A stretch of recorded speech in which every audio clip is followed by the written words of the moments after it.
1945 সালের 16 জুলাই নিউ মেক্সিকোর মরুভূমি, আকাশ অন্ধকার, বাতাস থমথমে। কয়েকশো বিজ্ঞানী, সেনা অফিসার আর গোপন প্রকল্পের কর্মীরা দূরে দাঁড়িয়ে, সবার চোখ একই দিকে। সেই দিক থেকে আসছে ধোঁয়া, গ্যাস আর ভয়ঙ্কর আলো। একটা ছোট্ট বাক্সে থাকা মানুষের তৈরি একটা বস্তু এখন কয়েক সেকেন্ডের মধ্যে আকাশকে ছিঁড়ে ফেলার প্রস্তুতিতে। কাউন্টার শুরু হয়, 3, 2, 1 এইভাবে। এক মুহূর্তের নীরবতা, তারপর বিকট শব্দে আকাশ ফেটে গেল। আগুনের বিশাল বল আকাশে উঠে গেল, আর মাটি যেন কাঁপতে লাগলো এক অজানা কম্পনে। যে রবার্ট অপেনহাইমার তখন ফিসফিস করে বললেন, আমি এখন মৃত্যু, আমি এখন বিধ্বংসী। রবার্ট অপেনহাইমার এক উচ্চবিত্ত ইহুদি পরিবারের জন্ম। তার ছোটবেলা থেকেই ছিলেন বুদ্ধিমান, কল্পনা শক্তিতে ভরপুর।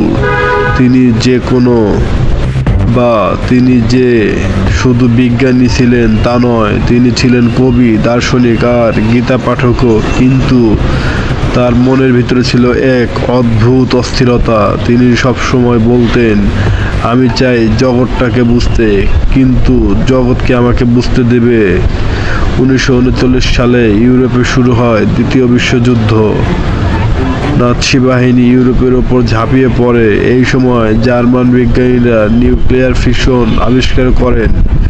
যুক্তরাষ্ট্রে থাকা বিজ্ঞানীরা ভয় পায়, যদি হিটলার পারমাণবিক বোমা তৈরি করে।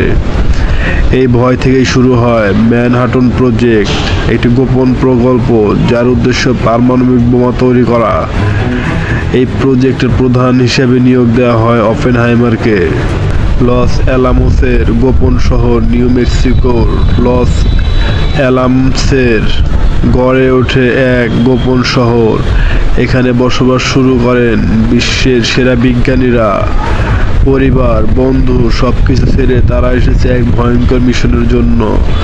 অপেনহাইমার ছিলেন তাদের নেতা। তিনি কঠোর কিন্তু গভীর ছিলেন, এক নৈতিক দ্বন্দ্বে ভরা মানুষ। প্রতিদিন ল্যাবরেটরিতে চলত হিসাব নিকাশ, পরীক্ষা নিরীক্ষা। প্রতিটি পরীক্ষা নিরীক্ষা ছিল বিপদে ভরা। 1945 সালের 16 জুলাই সেই দিন, সেই মুহূর্ত যখন সব পরিশ্রমের ফলাফল দেখা যাবে। সকালের দিকে আবহাওয়া খারাপ, বৃষ্টি হচ্ছে, সবার মন অস্থির। এক অফিসার অপেনহাইমারকে জিজ্ঞেস করেন, স্যার, যদি এই বিস্ফোরণ পুরো বায়ুমণ্ডলকে জ্বালিয়ে দেয়? অপেনহাইমার উত্তর দেন, আমাদের হাতে আর কোনো বিকল্প নেই, আমরা এগোচ্ছি।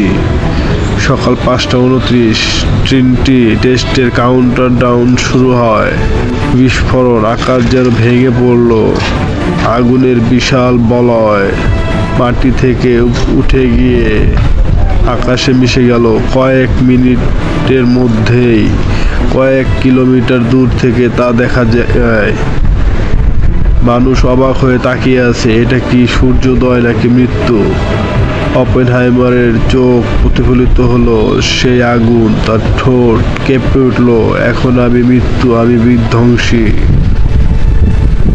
হিরোশিমা ও নাগাসাকি। মাত্র কয়েক সপ্তাহ পর জাপানের দুই শহর হিরোশিমা ও নাগাসাকি। 6 আগস্ট ও 9 আগস্ট 1945 লাখো মানুষ এক মুহূর্তে মারা গেল। শিশুরা পুড়ে ছাই, শহর পরিণত হলো মৃত্যুপুরীতে। অপেনহাইমার তখন প্রেসিডেন্ট ট্রুম্যানের সাথে দেখা করতে যান।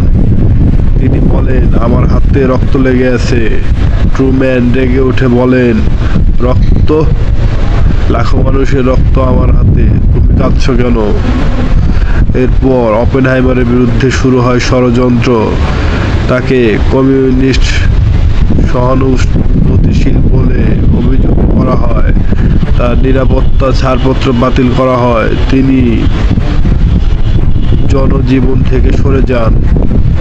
শেষ বয়সে অপেনহাইমার উপলব্ধি করেন যে শক্তি তিনি সৃষ্টি করেছিলেন তা মানুষের জন্য ভয়ঙ্কর হয়ে দাঁড়িয়েছে।